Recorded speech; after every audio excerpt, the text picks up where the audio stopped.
Temos aí reviravoltas no caso Marielle. Olha só, todo mundo achou que o caso Marielle tinha acabado de uma vez por todas, quando a Polícia Federal concluiu que os mandantes eram os irmãos Brazão e o delegado Rivaldo Barbosa, que foi indicado ao cargo pelo general Braga Neto. E um dia depois dele assumir, houve o assassinato ali da Marielle Franco. E aí, aquilo tudo parecia, pronto, temos aí os mandantes, temos os assassinos, acabou o caso. Eis que agora começam a cafucar mais e tem algumas pontas soltas no caso que começam a ser questionadas. Eu falei aqui essa semana que a Polícia Federal deixou sem respostas a parte que ligava a família Bolsonaro ao caso Marielle. Eis que essa semana o vice-presidente nacional do PT, Washington Quaquá, que também é prefeito de Maricá, e ele foi eleito no primeiro turno com 73% dos votos, fazendo uma campanha 100% online. Ele não saiu nas ruas, fez tudo em casa. O Quaquá, ele coleciona aí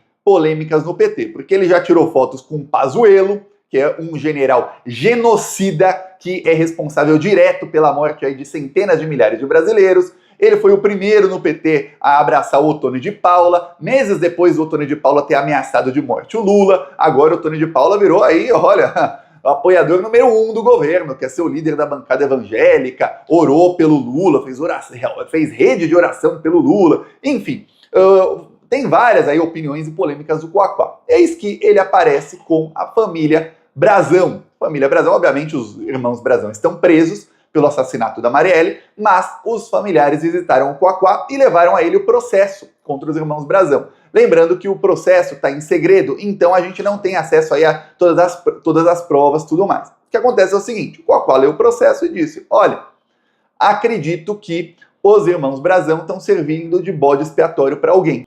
Não tem provas assim cabais contra eles, não.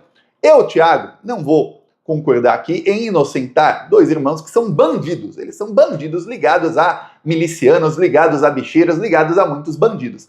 Mas o que vários jornalistas começaram a levantar, e aí eu vou citar dois aí, o Joaquim de Carvalho, do Brasil 247, que é um dos melhores jornalistas investigativos do Brasil, fez um texto, e o jornalista Luiz Nassif, do jornal GGN, também fez um texto e deu uma entrevista ao Brasil 247, em que eles levantam uma série de coisas que eu já tinha levantado aqui no passado e que agora começam a viralizar nas redes sociais. Que são o quê? Os fios soltos na investigação. Uma investigação, quando ela acontece, ela tem que cobrir todo o crime, sem sombra de dúvidas. O que acontece é o seguinte, ficaram algumas dúvidas, algumas coisas que nunca foram questionadas ou investigadas pela Polícia Federal.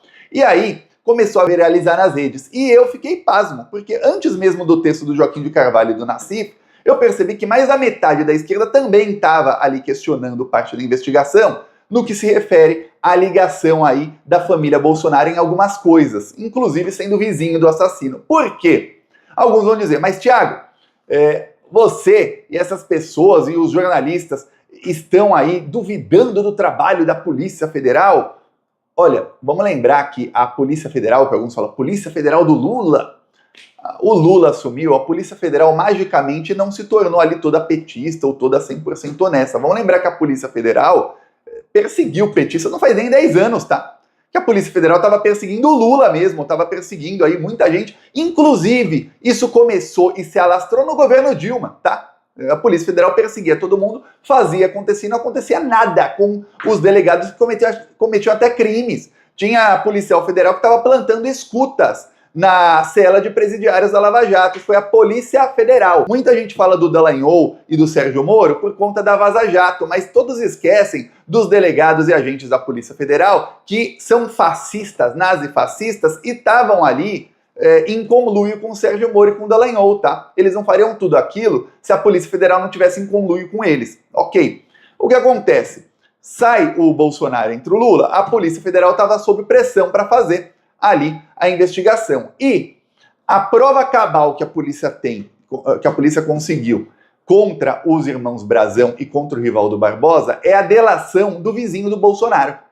Eles não têm ali nenhuma prova de que eles tenham se encontrado ou conversado, mas o vizinho do Bolsonaro diz, o Rony Lessa, que os irmãos Brazão e o Rivaldo Barbosa eram ali os mandantes do crime e que, em troca, ele ia ganhar o controle ali de milícias. É isso que o jornalista Joaquim de Carvalho faz um questionamento muito, mas muito relevante. Ele fala, olha, é sabido, é notório que no mundo ali do crime do Rio de Janeiro, dos milicianos, ninguém faz uma coisa arriscada como essa, que pode acabar até na morte do próprio criminoso, sem receber algo antes, sem receber um adiantamento. Falar que ele recebeu uma promessa de uma pessoa que não era nem aliada dele, para quem não sabe, os irmãos Brazão, e aí o Luiz Nassif, na entrevista ao Brasil 247, ele deixa isso bem pontuado, eles não eram ligados ao escritório do crime, que é a milícia aí do Rony Lessa, vizinho do Bolsonaro, que é o assassino da Marielle. Não, eles eram ligados a bicheiros e alguns outros milicianos, mas não a essa milícia específica e nem as milícias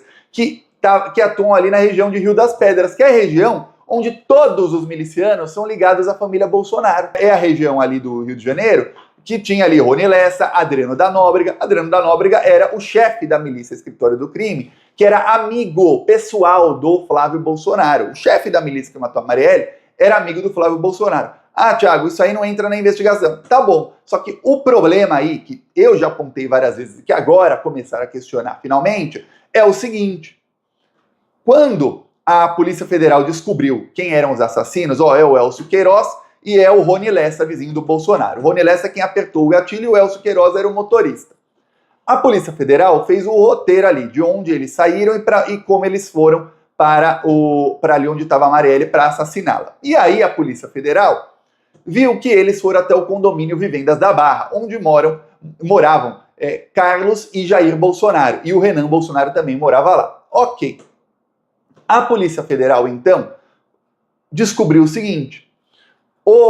A Polícia Federal não, ainda era a Polícia Civil do Rio de Janeiro. Descobriu o seguinte. Quando entrou no condomínio Vivendas da Barra, o Elcio Queiroz não disse que ia para a casa do Rony Lessa. Ele disse que ia para a casa 58 do condomínio. Casa 58 era a casa de Jair Messias Bolsonaro. Isso foi escrito no livro do condomínio. Para quem não sabe, quando alguém entra num condomínio, tem ali um livro onde o porteiro escreve, olha, carro tal, placa tal, modelo tal, no horário tal, foi para a casa e estava lá, 58, casa de Jair Messias Bolsonaro. A Polícia Federal, quando assumiu o caso, jamais escutou o porteiro. Como é que o porteiro não foi ouvido pela Polícia Federal? Aí tá. Entra lá na casa de Jair Bolsonaro. Quando isso veio à tona, o Carlos Bolsonaro fez uma coisa que é assim, inacreditável. Eu vou mostrar aqui o que fez o Carlos Bolsonaro para você ver. Ele gravou um vídeo, eu tentei, mas não achei mais o vídeo. Eu cheguei a mostrar o vídeo na época no Plantão Brasil, em que ele mostra que ele pegou o HD, que é a memória do computador da portaria do condomínio dele, e aí ele mostra aqui, que são os arquivos de áudio que tem todas as ligações que são feitas da portaria do condomínio para os moradores, tá? E aqui ele mostrava que no dia, quem quiser aqui, os áudios estão nomeados aqui, esse é o nome do arquivo, né? Aí aqui um arquivo MP3, né? E o nome do arquivo, você tá aqui, 0001, aí tá aqui, 2018, 0314, dia 14 de 3 de 2018. Aí ele mostrava aqui o horário e tal, aí ele falava, olha, nesse dia aqui não teve ligações para a casa 58. Ele mostrava ali os arquivos. O Carlos Bolsonaro teve acesso às provas. E isso são arquivos de computador. Muita gente começou na era do celular e nunca operou um computador. Mas quem operou um computador sabe que você clicando com o botão direito do mouse e clicando em renomear, você renomeia um arquivo. Aí vai parecer que uma ligação feita ali e nesse dia foi feita em outro. Se ele renomear ali, se ele trocar o dia 14 pelo 15. Ou pelo 11. Ou, se você clicar no arquivo com o botão direito e clicar no botão excluir, não preciso falar mais, né? Nem precisa clicar com o botão direito. Você pode apertar Shift mais botão delete. Se você não sabia disso, ele já deleta na hora, não vai nem para lixeira.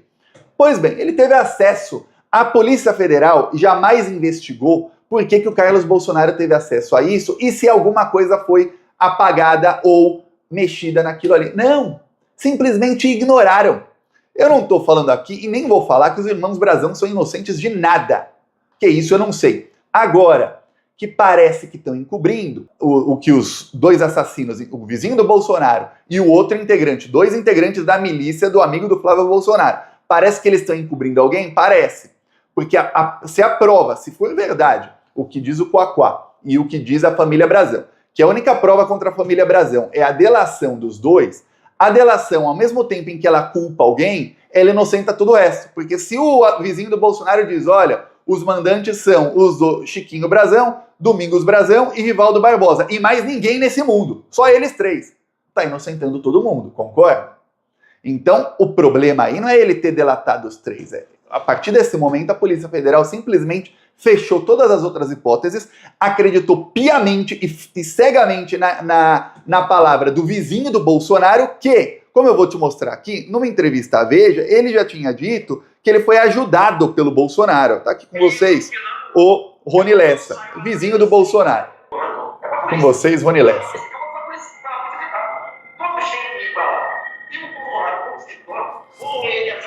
Falando com ele, é uma questão. Ele gosta de ajudar a polícia, porque na verdade tem uma coisa para poder. Então, quando ele sabe que uma pessoa, ele vai interferir, mas na verdade ele estava ajudando o policial, verdadeiro. Ele era patrão da PDL. E é uma coisa tão interessante que no final eu saio até nessa história para a gente fechar o capítulo como um agradecido. Ou seja, tinha uma dívida aí com o Jair Bolsonaro que o ajudou quando ele perdeu a perna. O Jair Bolsonaro conseguiu para ele uma prótese. E aí depois ele conseguiu uma prótese melhor, porque miliciano, muito dinheiro rola, né? E aí ele não usava a prótese que o Bolsonaro conseguiu para ele e usava a outra. Essa é a história que ele contou numa entrevista à Veja. Quem quiser tá no YouTube, você acha. Aí você vai, peraí. E aí a palavra desse cara é a prova cabal que se tem contra os irmãos Brazão. Nem vou defender os irmãos Brazão aqui, porque sabe-se que eles são bolsominions ligados a todo tipo de criminosos. Mas esse cara não ia encobrir alguém da família Bolsonaro? Eis que o jornalista Luiz Nassif, ele escreve no Brasil 247 um texto, Nassif, Coacá está certo e os Brazão são bode expiatório de Carlos Bolsonaro. Aí você vê, epa!